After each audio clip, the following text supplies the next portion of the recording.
Good afternoon. Welcome to our June 12th meetings. 2 community facility boards meetings will convene prior to the City Council meeting. I will call to order the Park Central Community Facilities District.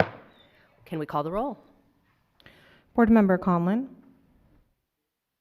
Board Member Galindo Elvira. Here. Board Member Gervais.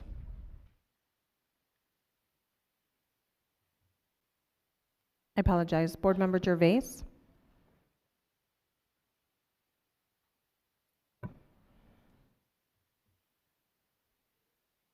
Board Member Gervais, we show you muted.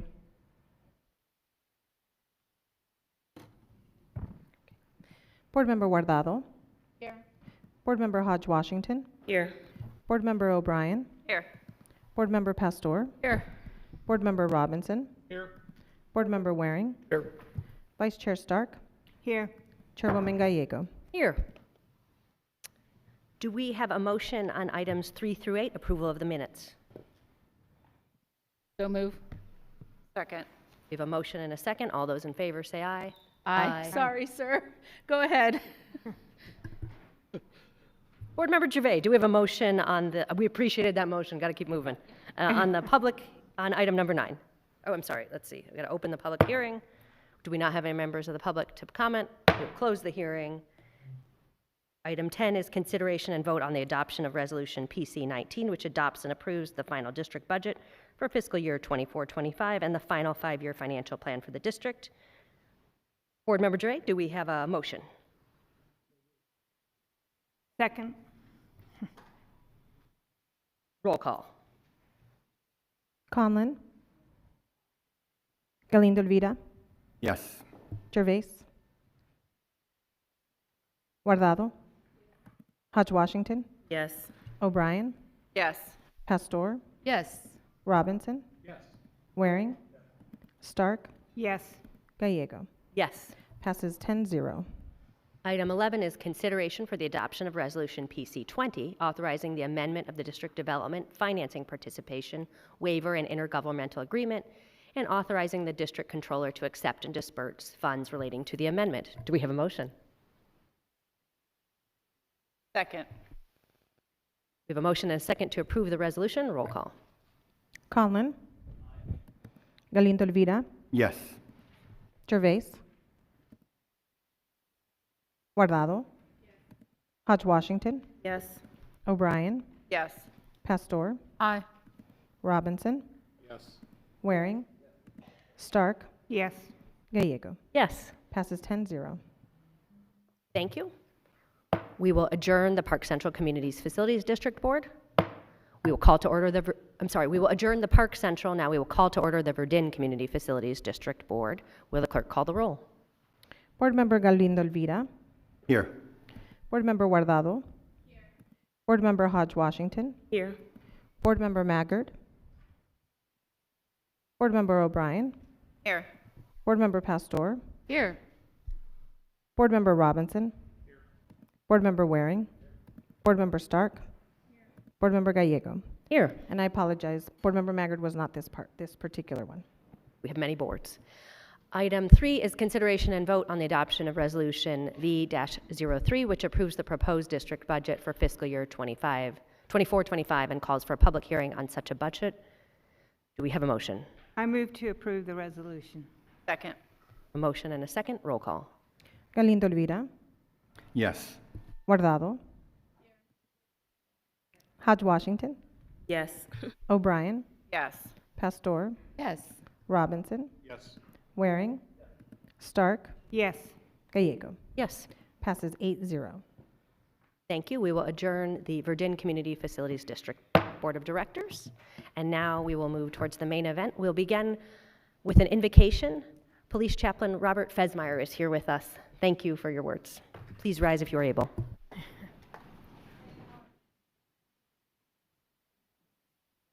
You're welcome to join me in prayer. Heavenly Father, Almighty God, thank you for the gift and the opportunity that today provides to act justly, love mercy, and walk humbly in the paths of your goodness and your righteousness.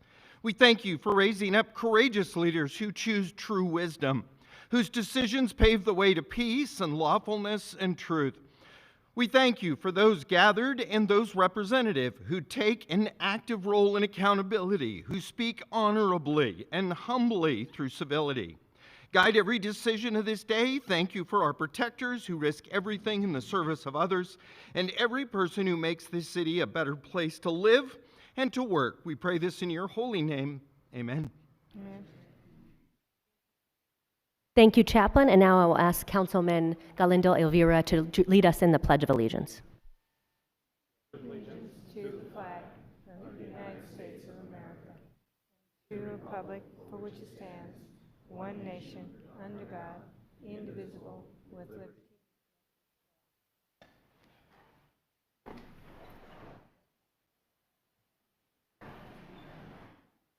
Thank you, Chaplain. Thank you, Councilman.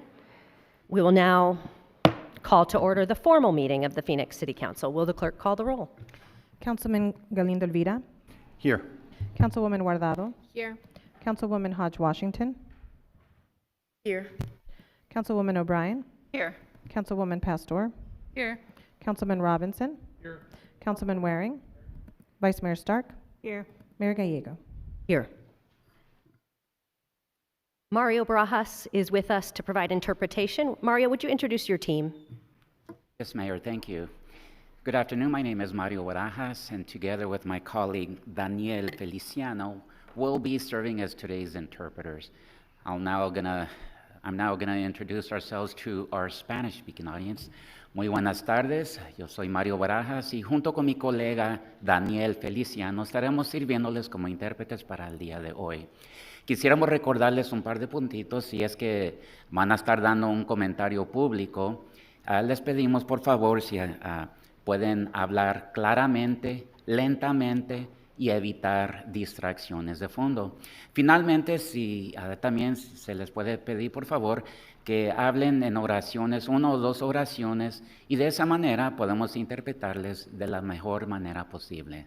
Gracias. Thank you, Mayor. Thank you, Mario. Will the city clerk read the 24-hour paragraph? The titles of the following ordinance and resolution numbers on the agenda were available to the public at least 24 hours prior to this council meeting and therefore may be read by title or agenda item only. Ordinances number G7265 through 7270, S50945 through 51048, and resolutions 22218 through 22223. Thank you. I'll now turn to our city attorney if you could explain public comment. Thank you, Mayor. Members of the public may speak for up to 2 minutes to comment on agenda items. Comments must be related to the agenda item and the action being considered by the council. General comments that go beyond the scope of the agenda item must be made in the citizen comment session at the end of the agenda. The City Council and staff cannot discuss or comment on matters related to pending investigations, claims, or litigation. Additionally, any member of the public who appears before council in their capacity as a lobbyist must, as required by Phoenix City Code, disclose this fact before addressing council. The City Code requires speakers to present their comments in a respectful and courteous manner. Profane language, threats, or personal attacks on members of the public, council members, or staff are not allowed. A person who violates these rules will lose the opportunity to continue to speak. Thank you so much. We begin with the meeting minutes. Councilwoman Guardado, do you have a motion on item 1? Motion to approve item 1. Second. All those in favor, please say aye. Aye.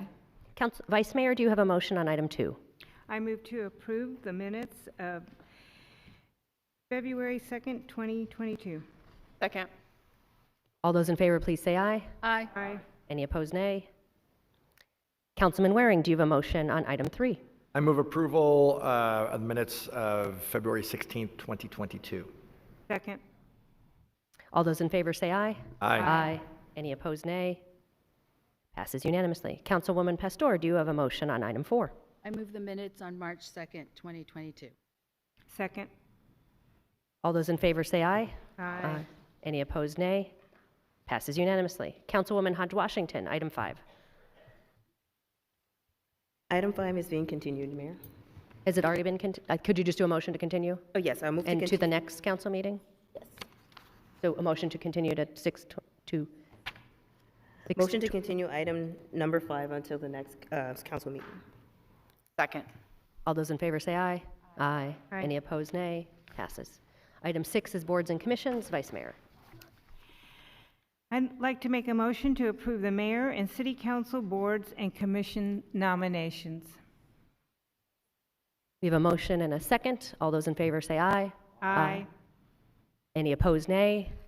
Passes unanimously. We have a distinguished group of leaders who will serve the city, and we will now conduct a swearing-in ceremony.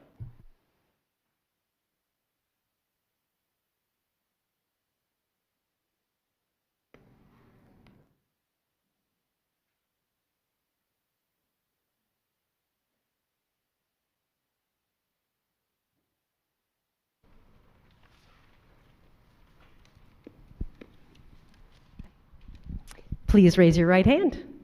Could we, you want to move? Perfect. I state your name. Do solemnly swear that I will support the Constitution of the United States and the Constitution and laws of the state of Arizona, that I will bear true faith and allegiance to the same and defend them against all enemies, foreign and domestic, and that I will faithfully and impartially discharge the duties of the office of, and state your office,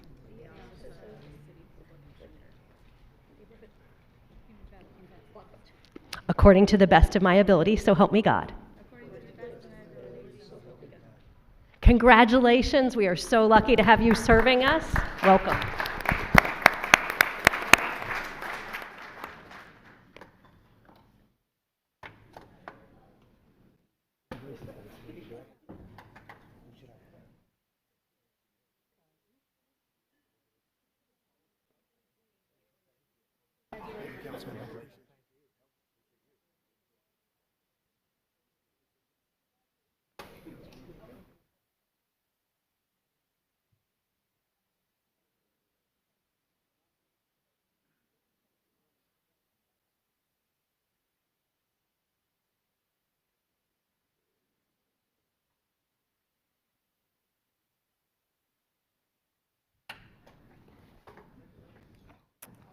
Welcome and congratulations to all, and particular congratulations to Abraham James, is one of the residents we call upon the most to help lead our city, so thank you for your leadership.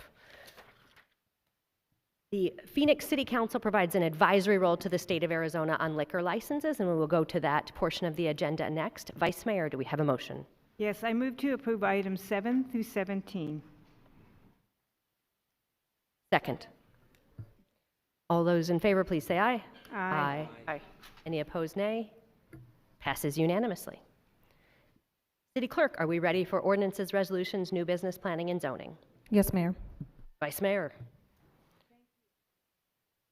Thank you, Mayor. I'd like to make a motion to approve items 18 through 146, except the following. Items 27 through 32, 52, 93, 143, and 144, noting that item 35 is as revised, item 144 has additional information, item 145 has been withdrawn, item 146 is being continued to July 1st, 2024, and excluding these additional items for virtual public comment, item 71, and can the clerk confirm if there's any other items that should be excluded for in-person public comment? Yes, Mayor, Vice Mayor, also excluding items 35, 44, 65, 68, 94, and 99. That is, I'm going to repeat, 35, 44, 65, 68, 94, and 99. Second. We have a motion and a second. Roll call. Galindo Elvira, Yes. Guardado, Yes. Hodge Washington, Yes. O'Brien, Yes. Pastor, Robinson, Waring, Yes. Stark, Yes. Gallego. Yes. We'll next go to our budget process. Item 27 is a public hearing on the adoption of the proposed property tax levy, truth in taxation, and adoption of the final 2024-2025 annual budget. I now declare the hearing open. Are there any comments? We do not have any comments, so I will close the public hearing. Item 28 is the convening of a special meeting of the City Council to consider the adoption of the 24-25 budget. Vice Mayor. Mayor, in accordance with state statute, I move that the regular meeting of the City Council be recessed and the City Council convene a special meeting to consider the adoption of the budget. Second. I have a motion and a second. Any discussion? All those in favor say aye. Aye. Any opposed, nay? Item 29 is the final adoption of the 24-25 operating funds budget. Mayor, I move that item 29, being ordinance S-50949, the final 2024-2025 operating funds budget be adopted. Second. Any comments? Roll call. Galindo Elvira. Yes. Guardado. Yes. Hodge Washington. Yes. O'Brien. Yes. Pastor. Yes. Robinson. Waring. Yes. Stark. Yes. Gallego. Yes. Passes 9-0. Item 30 is the adoption of the final 2024-2025 capital funds budget. Mayor, I move that item 30, being ordinance S-50985, the final 2024-2025 capital funds budget be adopted. Second. Roll call. Galindo Elvira. Yes. Guardado. Yes. Hodge Washington. Yes. O'Brien. Yes.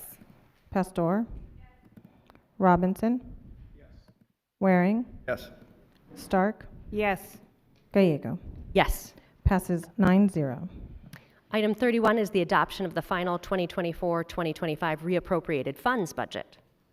Mayor, I move that item 31, being ordinance S-50950, the final 2024-2025 reappropriated funds budget, be adopted. Second. Roll call. Galindo Elvira. Yes. Guardado. Yes. Hodge Washington. Yes. O'Brien. Yes. Pastor. Robinson. Waring. Yes. Stark. Yes. Gallego. Yes. Passes 9-0. This completes the final adoption of this year's budget. This is the first time we have unanimously adopted a budget since 2009. Thank you to our city manager, our budget director, and our community. It is a months-long process where the public gets a chance to weigh in. We are investing in our city employees, city services, and we look forward to delivering this budget for all of you. Do any other colleagues have a comment? Councilwoman Guardado. Thank you, Mayor. It is often said, don't tell me what you value, show me your budget, and I'll tell you what you value. This budget reflects our most earnest efforts to deliver for every neighborhood and resident of Phoenix. As we move forward, that sentiment will be very important to remember. With financial hurdles in our future, I hope the people of Phoenix will always see that we value them most by the decisions that we make. This budget is a testament to the commitment. I want to thank City Manager Jeff Barden, Amber Williamson, and the entire Budget and Research Department for their diligent work on this item. Their efforts have ensured that their budget aligns very closely with the core values of our community. Moving forward, I am committed to working with my colleagues and city staff to ensure that the needs of our citizens remain at the forefront as we chart the path forward. Thank you for your continued support. Thank you to all the staff, and thank you to everyone in the community that came out to all the different meetings and gave us their input. Thank you, Mayor. Thank you. Any additional comments? All right. Mayor, I move the City Council adjourn the special meeting. Second. I have a motion, a second. Is there any discussion? All those in favor say aye. Aye. Special meeting is adjourned. I hereby declare that a special meeting is concluded and I reconvene the regular city council meeting. Item 32 is the legally required amendment to the current 2023-24 budget, allowing the city to close out the current fiscal year's budgetary allocations and proceed with the annual independent audit. Item 32 amends the 2023-2024 annual operating funds budget to authorize reallocating appropriations. Vice Mayor. Mayor, I move item 32, being ordinance S-50948, the required reallocation of the 2023-2024 operating budget appropriations be adopted. Second. Any comments? Roll call. Galindo Elvira. Yes. Guardado. Yes. Hodge Washington. Yes. O'Brien. Yes. Pastor. Yes. Robinson. Yes. Waring. Stark. Yes. Gallego. Yes. Passes 9-0. Wonderful. Thank you to Budget and Research and everyone on Team Phoenix, including our community members who got us here today. We next go to item 35. Do we have a motion? I move to approve. Second. We have one member of the public to comment, Leonard Clark. And then after Leonard comments, I might turn to our staff just to explain what this is. I support this. I think that our council members, they do a full-time job, and, they're always there for our city. And I know there's going to be a lot of criticism against this, all the anger and the hatred against government and those who try to run our community. But it's about time that the city council members, with inflation and everything else, I think they should get a pay raise. And I think that I also believe that they do a lot of work for our city. And I would ask that you do that. I'm not currently residing in Phoenix, but I was born in Phoenix. And I think they deserve this. And I know there will be a lot of criticism against it. But you know me, I've never been one to go along with the crowd. Thank you. Thank you for the kind words. Could our team explain what this item is? Yes, thank you, Mayor. So, Mayor, this is a legally required procedure for council to approve of the form of the ballot. There are 3 issues for this ballot. One is the general plan that the City Council has already referred. The other is a home rule adoption, which has also already been voted on and referred by City Council. The third is a recommendation from a commission on salaries for elected officials. Once the commission has met and moved forward a recommendation for increases for City Council, that is automatically to go to the ballot by Phoenix City Charter. So the Phoenix City Council cannot keep that off the ballot. By charter, the commission makes that recommendation, and then this is just the form of the ballot to enable the clerk to give this language to the county for the ballot that will go on November. Thank you. Comments? Roll call. Galindo Elvira. Yes. Guardado. Yes. Hodge Washington. Yes. O'Brien. Mayor, may I explain my vote? Please do. Thank you. I am going to vote yes because this is a procedural requirement for us to provide the language that will go onto the ballot for these 3 items. However, I do not support, or it does not mean I support what is being voted on. So related to the salaries, I do not support that, but no, we have to do this procedurally. Thank you. Yes. Pastor. Yes. Robinson. Yes. Waring. Stark. Yes. Gallego. Yes. Passes 9-0. We next go to item 44. Do we have a motion? I move to approve. Francis is here to provide comment.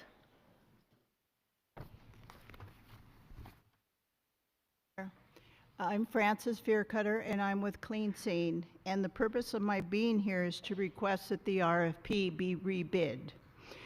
The review process was inaccurate.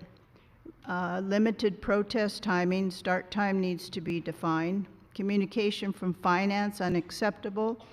Calls unanswered with poor explanations. Diversity adherence unacceptable. Clean Scene we were the lowest bidder. I'm an SBE, DBE certified company. Minority, woman-owned, only woman-owned business on the bid. The review panel not knowledgeable enough for these types of services. Current contract end users not allowed to be references. Some areas were not included in bid, like senior centers, garages. Poor clarification of bid requirements. Buyers solicited surveys and should have been knowledgeable enough to verify commodity history and requirements. This was left purely to the review team and paperwork submitted. In summary, City and City Council should have concerns over the use of local companies. Lowest price, yet meets all the qualifications of bid requirements with over 20 years plus experience and capacity to perform services to the city with excellent service throughout the 20 years. Using highest price bids to perform services affecting department budgets with no consideration of citywide users. Bids left to team review based on paperwork with no follow-through of verification of qualifications. As a previous senior buyer for the City of Phoenix in my career, I have concerns over the legitimacy of the RFP process and rating system. I requested copies of the bids and I was sent a copy, an RFP, and protest letter denial copy. This commodity should have been reviewed more thoroughly. Note, I was rated lowest for experience, capacity, methods, and highest in pricing. Thank you. Thank you so much for that testimony. Any comments? Roll call. Galindo Elvira, Yes. Guardado, Yes. Hodge Washington, Yes. O'Brien, Yes. Pastor, No.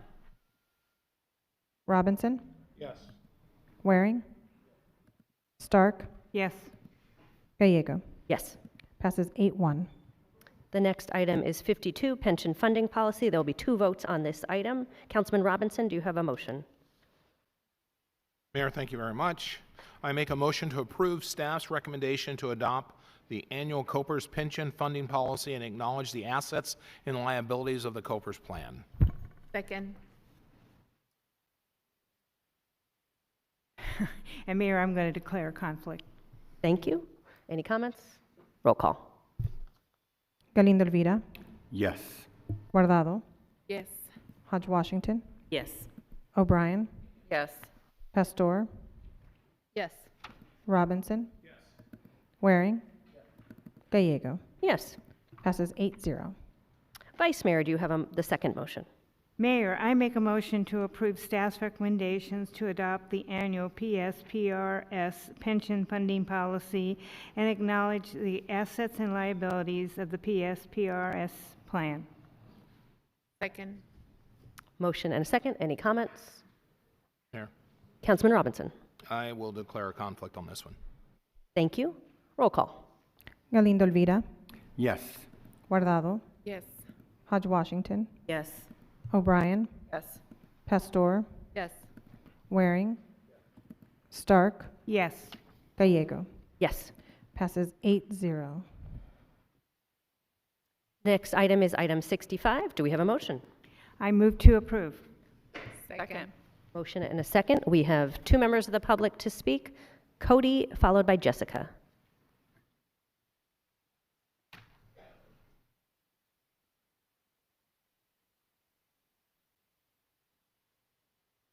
Hi. This is only one page of information, but it's a $250,000 funding request for services for people exiting jail and experiencing homelessness with the goal of reducing recidivism and building capacity to the administrator. I feel like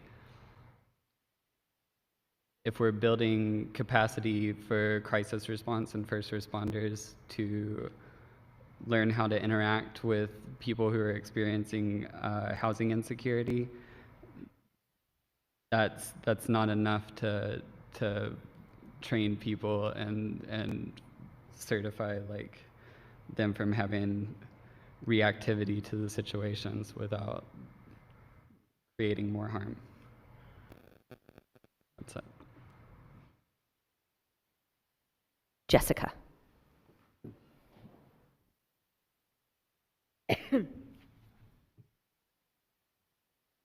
Hi. I'm going to speak in opposition to this budget disbursement as well. I oppose the up to $250,000 being allocated to expand community court and navigation services. People in our community dealing with mental health struggles and suffering from addiction, which is a medical, not a criminal problem, need real medical solutions, not more court funding. Our communities need and deserve access to care without being further exposed to violence, brutality, and criminalization. Additional law enforcement funding is not the answer to the mental health and addiction crisis that our city is facing. I oppose any embedding of crisis intervention teams with law enforcement. Thank you. I yield the rest of my time. Thank you. And this is one of many things we're doing in this area, including, I believe, 10 million towards mercy care, behavioral health units, community assistance. So we get it's a big challenge and we need multiple tours. Any comments? Roll call. Galindo Elvira. Yes. Guardado. Yes. Hodge Washington. Yes. O'Brien. Yes. Pastor. Robinson. Waring. Stark. Gallego. Yes. Passes 9-0. Item 68 is next. Do we have a motion? I move to approve. Second. We have a motion and a second. Diane Barker.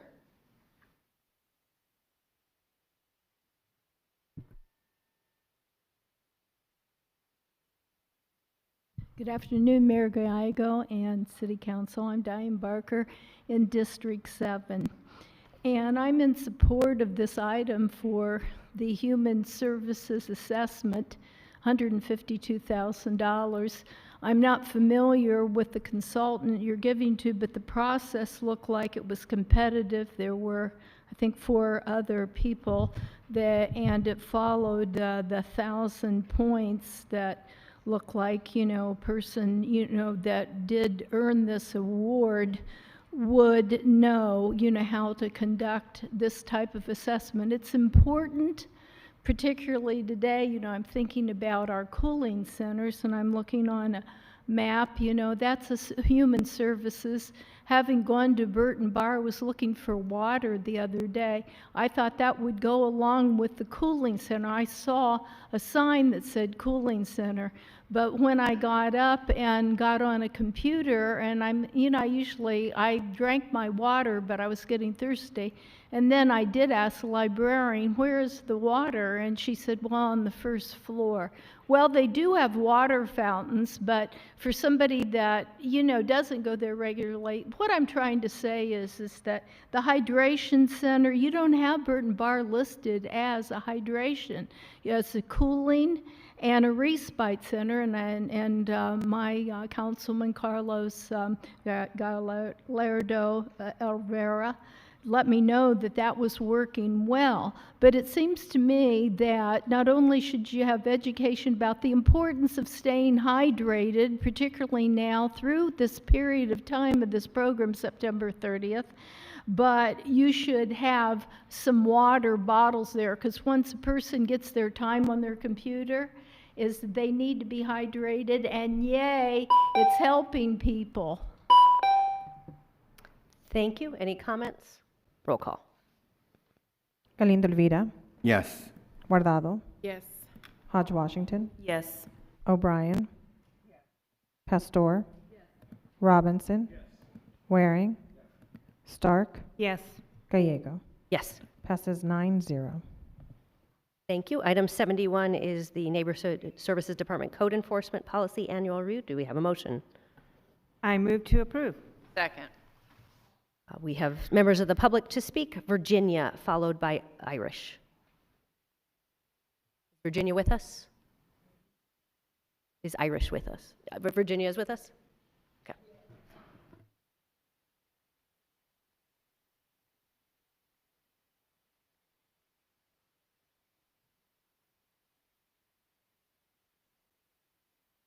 First time here.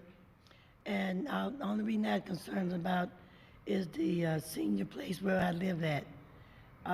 We having a lot of problems, and we need maintenance people to come in and also security. Thank you. Thank you. Irish is next, followed by Kelly.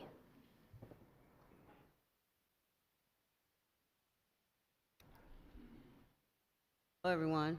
I'm speaking on behalf of Grand Family Apartments. The problem we're having over there is I'm on housing program. They raised everybody that's on housing that's discriminated to me to $2,088, whether you're on a 2-bedroom or 3-bedroom apartment.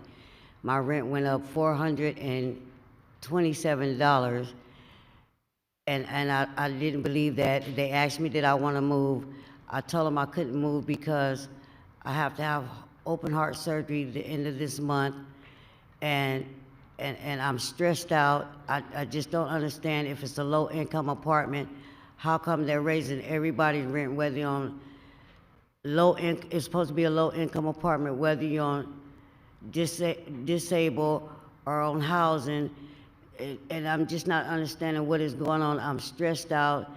They're not doing anything to take care of the apartments, so something is going on with the owners of these apartments where they're not taking care of the people over there or the apartments over there. Something needs to be done or looked into these apartments of the owner and see what they're doing to where they're not taking care of the seniors over there. It needs to be looked into. They're not taking care of the people over there or the apartments. And I'm not understanding what's going on. Mayor, can I ask Vice Mayor. you a question, ma'am? Ma'am? Ma'am, would you accept a question? As far as maintenance, are you talking about the cooling system, watering? The building, the floors, just a lot of things over there, the appliances, just the apartment within itself is not being taken care of. A lot of the things over there. So perhaps Neighborhood Services could get the address and talk to her about the maintenance. Thank you. Maybe staff can help you. If you give them the address, they can look into the problems of the facility. Thank you. And Thank it you, is Mayor. in District 8, so I'll turn to Councilwoman Hodge Washington. Thank you, Mayor. I was going to say, if you can make sure my staff will connect with you so we can follow up on this for you. Okay, thank you very much. Who do I give the address to? You want me to tell you right now? Okay. They'll connect with you. Okay. Once you sit. Thank you. Thank you, Councilwoman. Kelly is next, followed by Luis.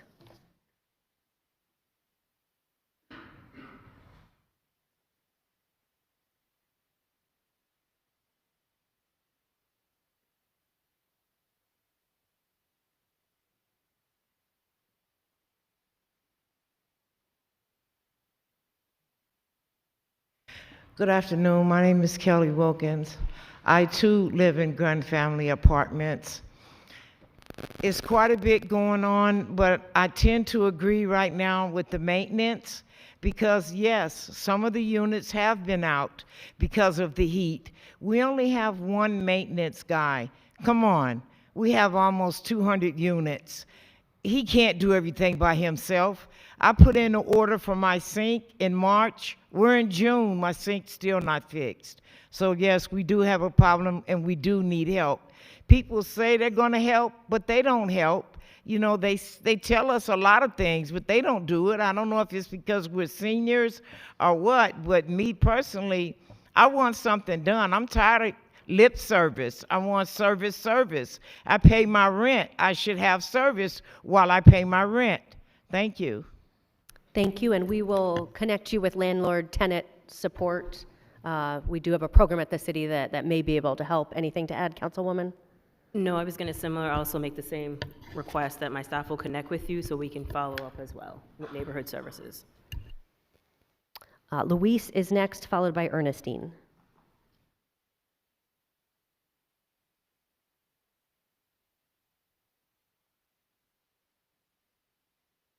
Afternoon. My name is Louise Robertson. I am a tenant at Grand Families Apartments.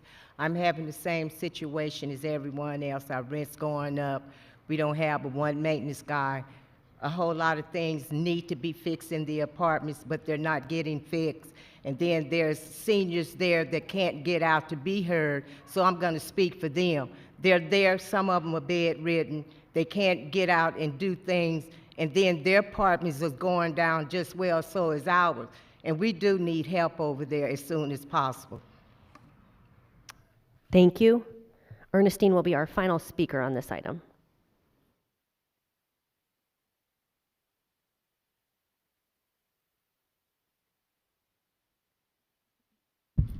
Hello, my name is Ernestine Edwards. I live at Matthew Henderson Senior Apartments, and I don't know what this is, if it's epidemic or what, but we all are having just about the same problem. One maintenance man, we have over 200 and some people, apartments there, and one person I know can't do it all. But what I wanted to talk about was security. There's no security in our buildings at all. The people's cars have been broken into, and you know, one day we were walking our dog, so I fell, it was two pit bulls in the section next to ours, and so they was running toward to attack us, and one of the maintenance guys was there, and so I rolled down the hill, and I almost hit my head on this here tree.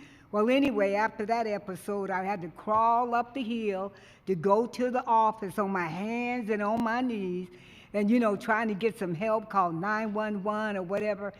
So the lady in the office told me I couldn't help you because we have nothing to do with the outside, but family. Whatever happens on the inside, we can help you with, but not on the outside. But one lady did call 911 for me, and that really hurt. But anyway, we all having the same maintenance and air conditioners. Everything is just falling down. So if you can help us any kind of way, we appreciate it. We want to be there. We want to help one another. We want to love one another. But we do have to have some kind of help. And we appreciate your help. Thank you. Councilwoman?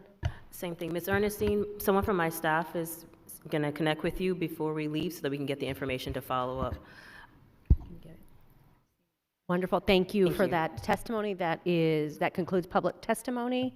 Any council comments? Roll call. Galindo Elvira. Yes. Guardado. Yes. Hodge Washington. Yes. O'Brien. Yes. Pastor. Robinson. Waring. Stark. Yes. Gallego. Yes. Passes 9-0. We next move to item 93, which is related to school resource officers. Vice Mayor. I move to approve. Second. Motion is second, noting that Councilman Waring will not be participating in this item. Roll call. Galindo Elvira. Yes. Guardado. Yes. Hodge Washington. Yes. O'Brien. Yes. Pastor. Yes. Robinson. Stark. Yes. Gallego. Yes. Passes 8-0. Next is item 94. Do we have a motion? I move to approve. Second. We have Jessica here to testify.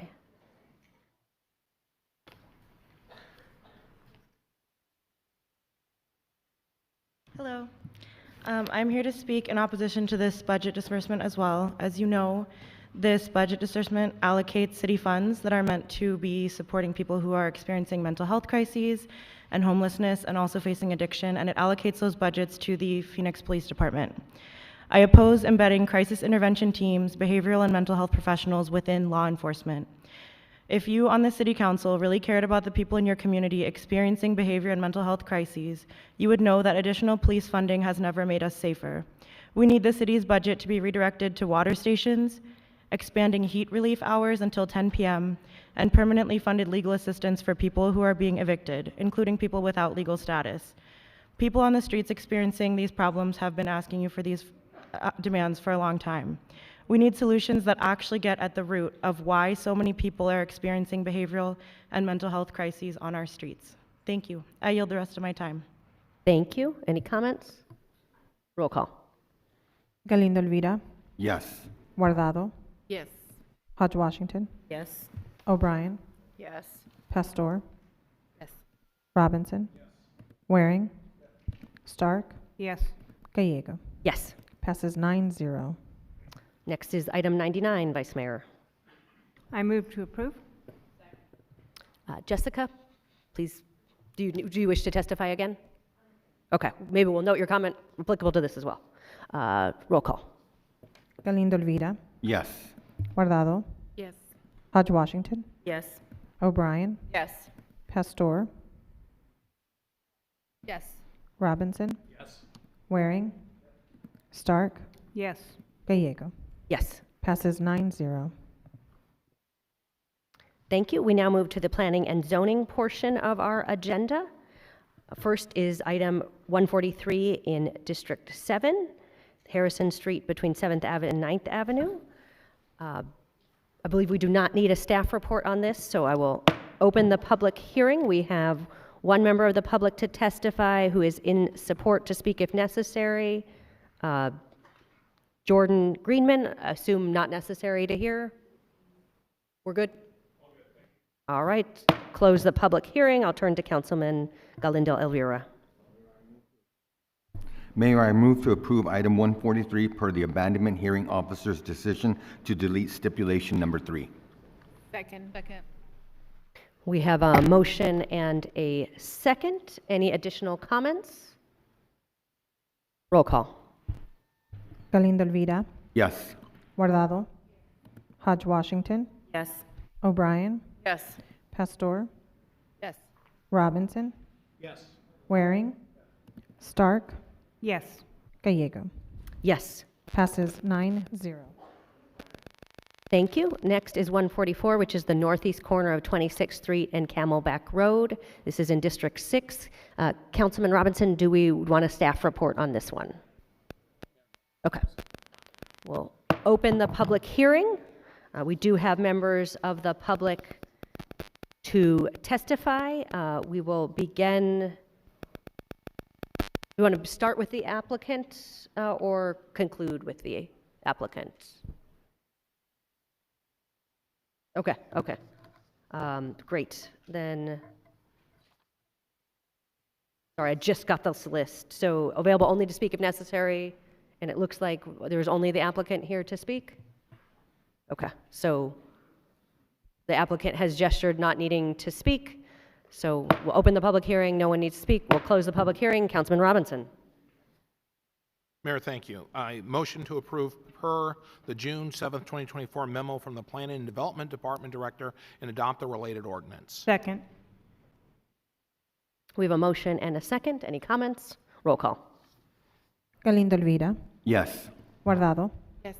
Hodge Washington, Yes. O'Brien, Yes. Pastor, Yes. Robinson, Yes. Waring. I apologize. Thank you. Stark, Gallego. Yes. Passes 9-0. Thank you. That concludes the agendized portion of our meeting. We will next move to citizen public comment, and I will turn back to our city attorney to explain that portion. Thank you, Mayor. During citizen comment, members of the public may address the City Council for up to 3 minutes on issues of interest or concern to them. The citizen comment session is limited to 30 minutes. The Arizona Open Meeting Law permits the City Council to listen to the comments but prohibits council members from discussing or acting on the matters presented. Wonderful. And before we start those comments, I will note we enabled and entitled 396 units of housing today. So continuing to move forward on that important topic. We will now begin public comment. We'll begin with Diane Barker, followed by Irish Brooks. And Irish can gesture if your comment was addressed earlier. Diane, please. Thank you, Mayor Kate and City Council. I was waiting for you to say, come on down, the price is right, But, I'm here to just do little history, institutional knowledge as I share with some of the people, that have been around. I was at the Board of Supervisors today, and then some of the people that spoke over there followed me to MAG. And we have to congratulate our city manager because he is now the chairman of the MAG city managers. Jeff Barton is. So we'll give him a clap. Hope he does a good job.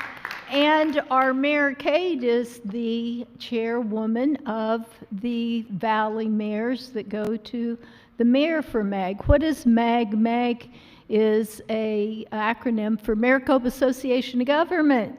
And these issues that we have locally in the capital city, the most populous city in Arizona, is personified over MAG in the Maricopa region, whether it is from transportation, that's where we get a lot of our federal money, and the issues such as air quality, homelessness, safety, you name it, they're busy at it. But some of the speakers today, some people, MAG's getting like about $50 million in the federal government for electric cars.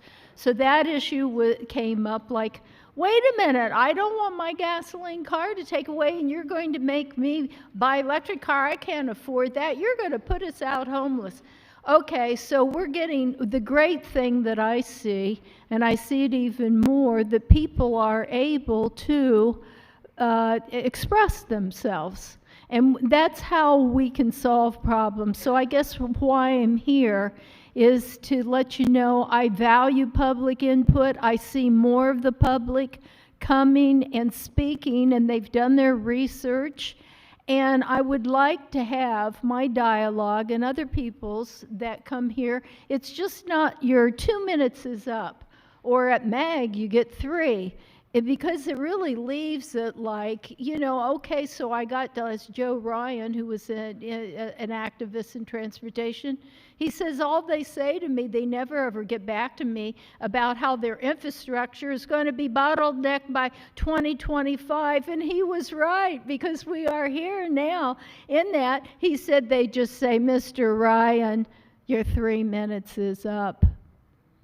So anyway, have a good evening, and consider our dialogue and our participation with government is what the founders, expressed.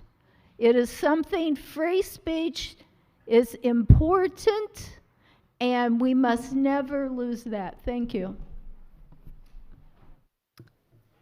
Thank you. Irish is next, followed. Okay, great. For our folks who spoke on item 71, you're also registered for this. Do you wish to speak again, or we're okay? Thank you. And for Ernestine, same? Are you? Okay, so for folks who spoke on 71, any folks who spoke on 71 still wish to speak again? They're good, okay. Then Dana is next, followed by Leonard Clark. And for those watching, they indicated verbally that they did not need to speak again they indicated they didn't need to speak again. Well, good afternoon, everyone. I am Dana Burns. I am the founder of A Permanent Voice. Many of you know who I am. So I'm here with the seniors that just spoke with you all about what's happening at Matthew T. Henson Senior Living, as well as Grand Families Place. This has been an ongoing situation since about 2022. And the seniors are tired of it, and so am I. And so I'm so proud of their courageous wisdom to come and stand before you all to seek help. My thing is, with some of them who talked about the monies and their supplement, I'm asking the city to help them with supplemental incomes or financial support with this rent. One of my seniors committed suicide because he was evicted and didn't have any support. So I need the city to help me. I stand with these people in support, and I want to hold you all accountable to help me to help them, because these are our matriarchs and patriarchs of our families, and they need us. This is our community. These are the voices of our community, and they really need us. They need you all, city council, city managers. We need y'all. So I'm grateful for them getting up, saying what they needed to say, and I don't want to have to come back here stating another one of my seniors committed suicide because they couldn't afford something. I need your help. Thank you. Leonard is next, followed by Ann.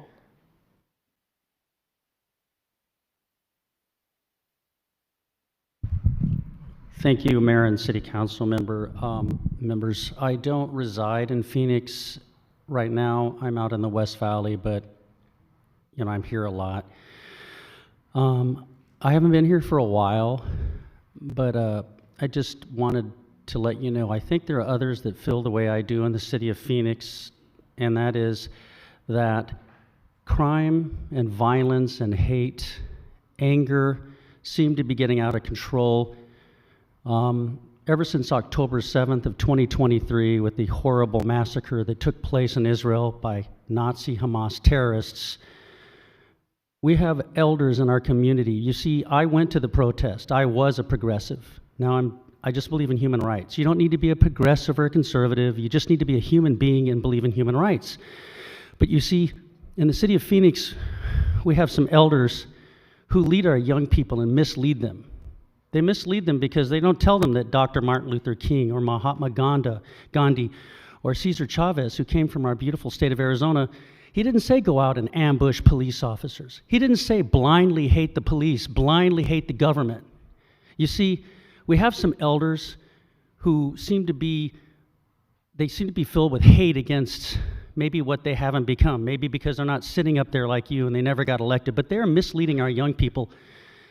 And I just want you to know, I want our young people to know, remember, Dr. Martin Luther King, I stumbled into a YouTube where he said, don't stoop so low as to let your enemies make you hate them.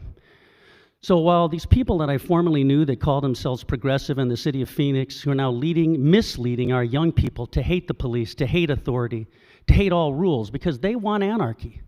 Because in the end, their hearts are dark. I like when we think of Phoenix as a team, as the mayor says, Team Phoenix. Right now is not a time for more hate and to teach our young people, hey, you have no hope. There'll be no Social Security for you. There'll be none of this. And these things are lies told to you by old people, a few elders who have lost their way, who forgot what Dr. Martin Luther King said, who forgot what Dr. Cesar Chavez said and Mahatma Gandhi. I'm a Christian, I'm a Jew, I'm a Muslim. But right now our country, not only Phoenix, our country is in a great state of peril because our youth have been told to rise up and to hate not only the city of Phoenix, but to hate their country. Hey, if I'm on the Dallas Cowboys or the Phoenix Cardinals or whatever team, I'll try to make suggestions, but if I'm on your team, I'm not going to be out there trying to make the team lose. If you're in America and you're in Phoenix, instead of tearing down everything that we built up, if you want communism or you want fascism, this is not the place to do it. The people in the middle, we are America and we believe in democracy. Thank you. Thank you. Ann is next, followed by Gerard.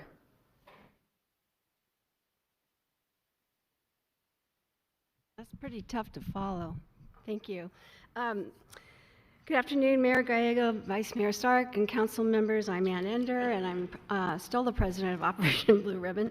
But during this week at the Public Safety and Justice Subcommittee meeting, the Phoenix Police Department staffing report at last identified some possible solutions to the current hiring crisis.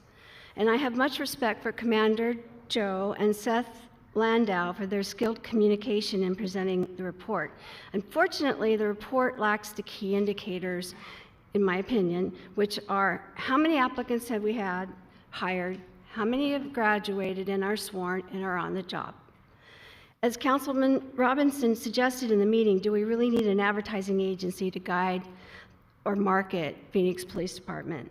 In my opinion, what's needed is information or data that clarifies where applicants are coming from and why they don't stay. Are they just kids seeking jobs? Is it the environment, Phoenix Police Department? Does Phoenix PD benchmark with companies like CVS or American Express on how they are successful with hiring and retaining employees? I'm certain you hear these comments often, and I apologize, but there's an applicant that my husband actually referred, and she's 24-year-old Latina. She passed the physical, she passed the test, and was told that they had better candidates than her. So now DPS is recruiting her. So there's no substance in that staffing report until PD can identify what works and what doesn't. In 2022, there were 72 applicants that left. That was 45% of that recruitment that year. In 2021, there were 172 applicants left, and that was 40% of that. So if the average cost to train a Phoenix police officer is, let's say, around $45,000, that was just based on my research, then that's, for those 2 years, we spent $11 million training people that didn't come and work for us. So for the sake of transparency, to date, Phoenix Police Department did not outpace attrition. They did not hire more than that left. And I'm asking you to stop being disingenuous and tell us the truth, because the public can help with this. You know, we can help with recruiting. We can talk about those things in community meetings. I'm happy to make that happen. And it worries me that right now we have the same number of employees, police employees, as we did in 1999. So thank you. Please consider these things. Thank you. Gerard is next, followed by Tony. Or Jared, apologies.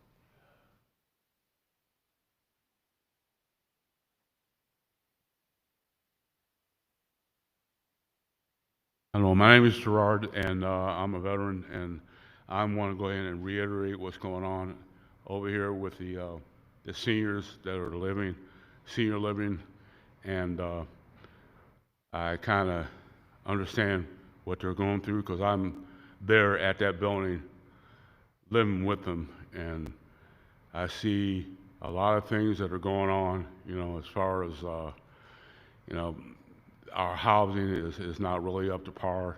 You know, actually, I want to go ahead and kind of try to emphasize on the maintenance and the staffing. You know, everybody that's been there for the last maybe 2-3 months or so, they leave, they've been gone, you know, they just don't stay. I don't know what it is, whether they quit or they're not getting paid enough. I don't know what it is, you know, but something is not right. You know, we have from the managers to the assistant managers, you know, the maintenance.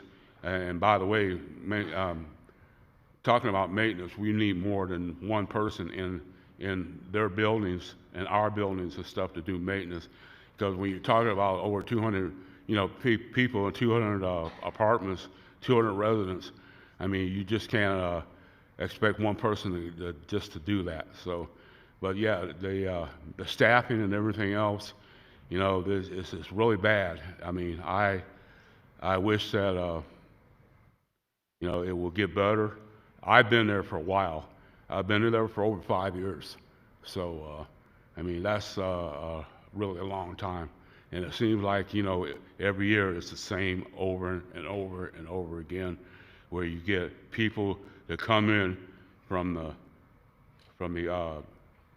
managers and stuff. They stay there for a couple months and then they leave, and then you got to go ahead and you got to go ahead and get them to go ahead and you meet new staff there. So it's really a hassle, and we really wish, you know, something could be done about it. So, you know, I'm done. So, thank you. Councilwoman Hodge Washington. Jerry? Sir? Sir? Do you have a, I just want to make sure, I want to make sure, do you have a specific concern that you want to make sure my staff, can you see them to make sure we connect with you to get your information to ensure Sure, I that can your do issue that. is taken Yeah, care sure. of? Thank you so much. Oh, thank you so much. Thank you. Tony is next, followed by Carol.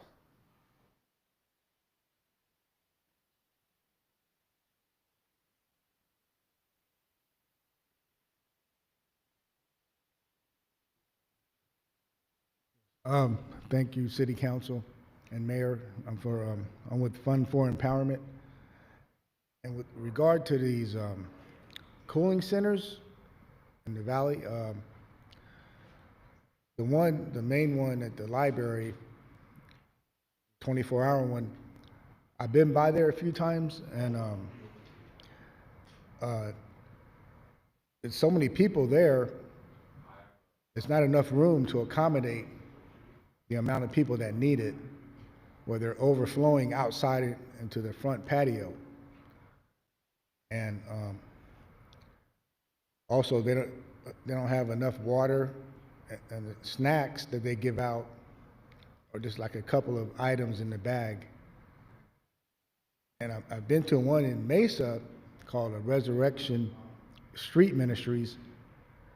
But theirs is huge, and they even have cots for people to sleep on when they're there in the daytime, where the one at the Burton Bar Library and the other ones I've been to, like the YMCA, if they want to sleep, they got to put their head down on the table while they're sitting down.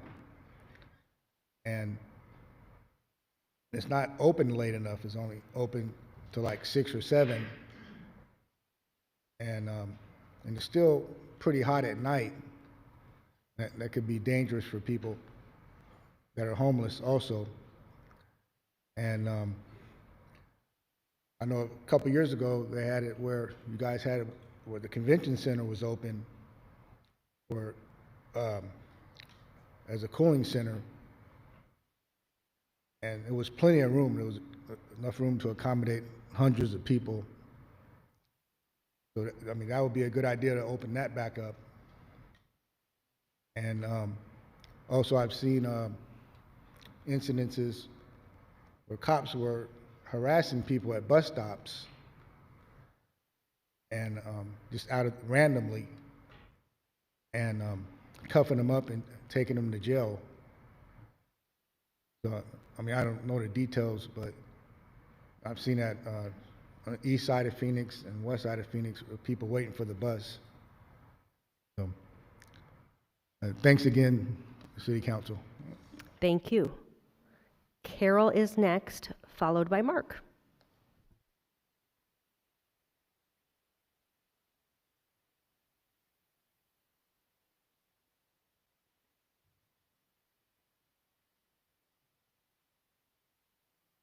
My name is Carol Moore, and I'm from Grand Families Place.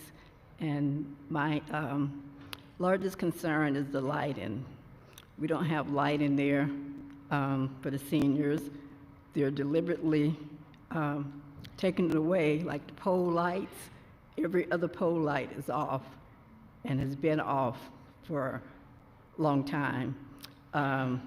There's a light over the entrance door that's been out for, I know, at least since February 2023. And when you come out, it's dark. And I've complained, put work orders in. I know I've put in at least 8 work orders, and it's still dark. And when you come out, you can't see where you're stepping. Lights on the basketball court are out. Some of the lights over the cars parking area are out, and it's a lot of lights out, like in the back, and it's dark. People's cars are getting broken into. One of the tenants got robbed back there last year. Her car was taken, her purse was taken. They put a gun to her head and made her lay down on the ground. And things like that are happening. We don't have any lights, well, we don't have any chairs up where the pool for, you know, when you go to the pool, you have no chairs to sit in if the parents want to watch their kids swim. No chairs. We have a grill, but no chairs there. And these are things that we're paying for in our rent.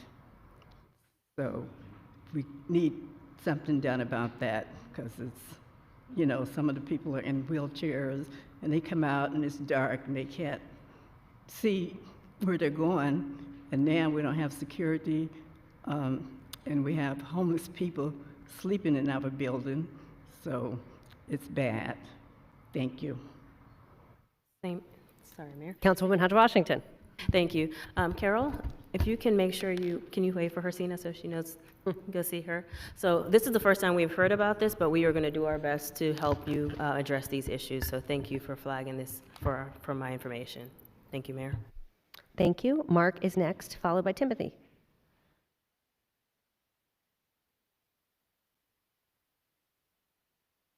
Mark Schaefer.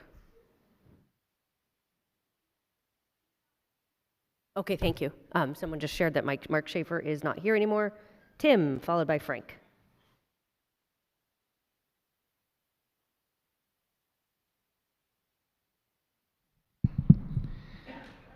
Tim Surikowski. Good afternoon. Thank you so much.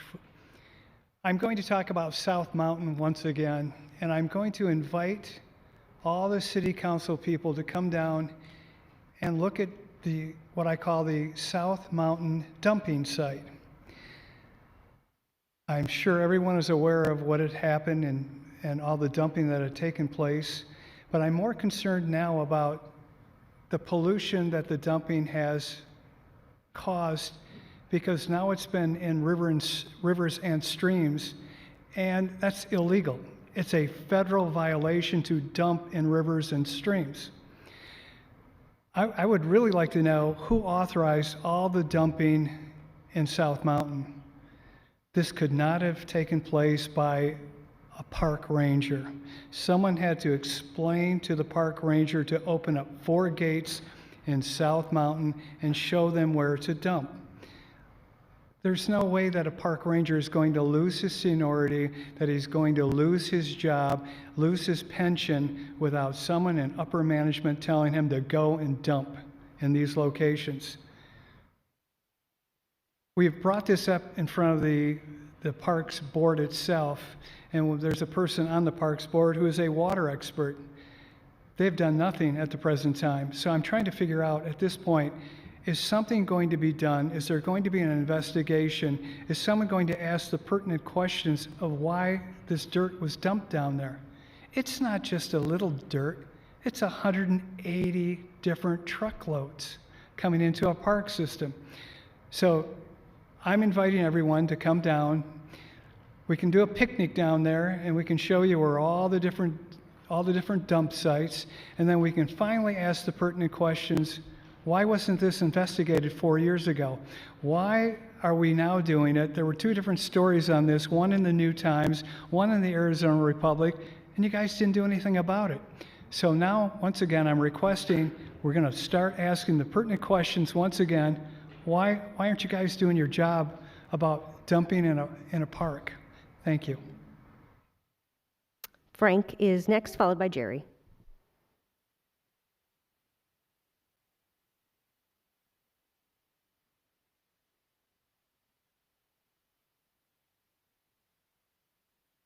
Hello, City Council. My name is Frank Urban. I've been a resident of Phoenix for the past 30 years. I've been formerly homeless for about 4 of them, and we need more. They need more housing. They need more services, more mental health help, substance abuse help, whatever it takes. And I think that if you guys just go out and talk to them and get to know their stories, it'd go a long way to easing this problem. Thank you. Thank you. Jerry is next, followed by Elizabeth.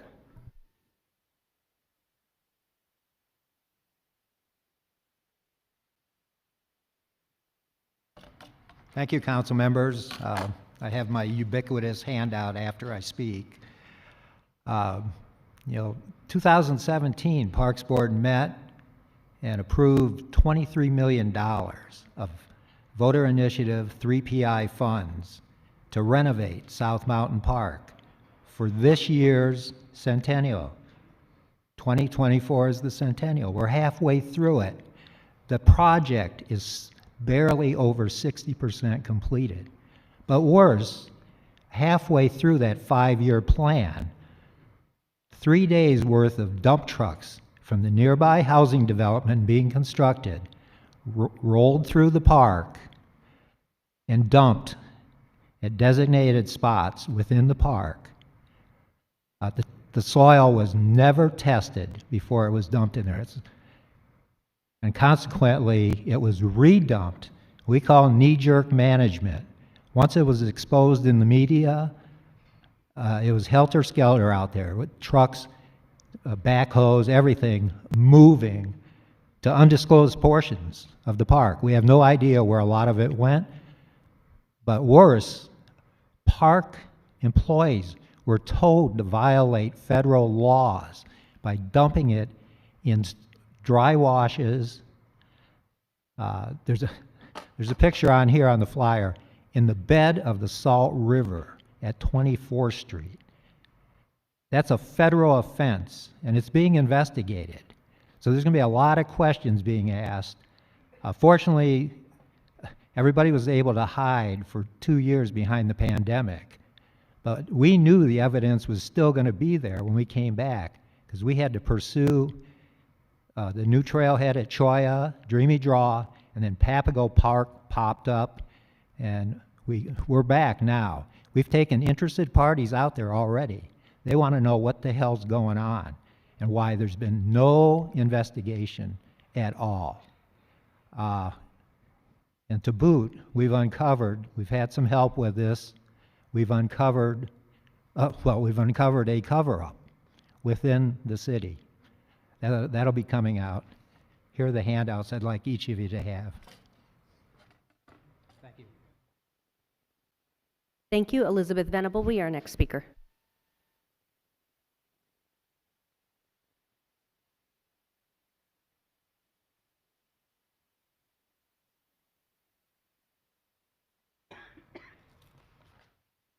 So, summer is basically here. It's a time when people bake to death on the sidewalks of Phoenix. It's a great time of year. Here's the summer. In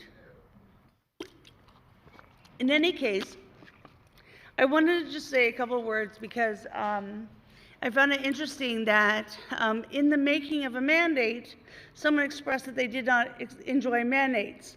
And so I just wanted to reflect on mandates for a second. I think there are things called moral mandates, and they frame other things that become forces in government or other sectors of society that create mandates. Some mandates come from morals that we accept as the Constitution of the United States of America, and the courts enforce them. And so, you know, I heard sort of a concern that there was a following of mandates directly descended from the Constitution of the United States of America. And I thought to myself, like, wow, if you got a problem with moral mandates and you've taken a sworn oath to, like, defend the Constitution, you know, like, do you go to church or what? And it's just a side. Anyways, but in any case, I wanted to say that I really wish your lawyers would have been, I think, more honest with you about when we filed things and what was going on and what the stakes were, because it's right running up to that time where the City of Phoenix might go into a trial over whether or not it willfully violated this injunction. And these are essentially putting all of you guys on trial, you know, and it's not necessarily the outcome that, you know, I'm not that vindictive, to be honest. Do you know what I mean? But I like accountability. And I think that it's really important that you guys take it seriously. I don't know what people can do to rectify this, you know, but be on the side of justice and be on the side of that moral mandate if you can, and even privately if you can. You know, in any case, back to moral mandates, I think it's important to understand that we often have no recourse as activists. We rarely can get any form of mandate.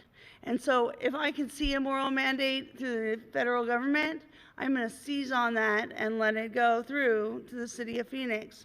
These are my morals writ large, as well as not just an oath that doesn't seem to be fitting anymore. So I know I'm a little bit, I've been out in the sun, sorry about that, but I'm a little verklempt. But in any case, remember the people that die on the sidewalks, and that's all I'll say. I'm gonna run out of time. Thank you. Thank you. Elizabeth was our final speaker. We are adjourned.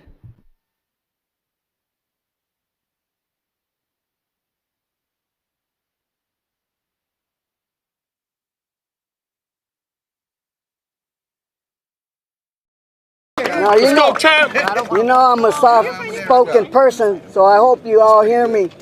So I better hit hard like I do with my hands. So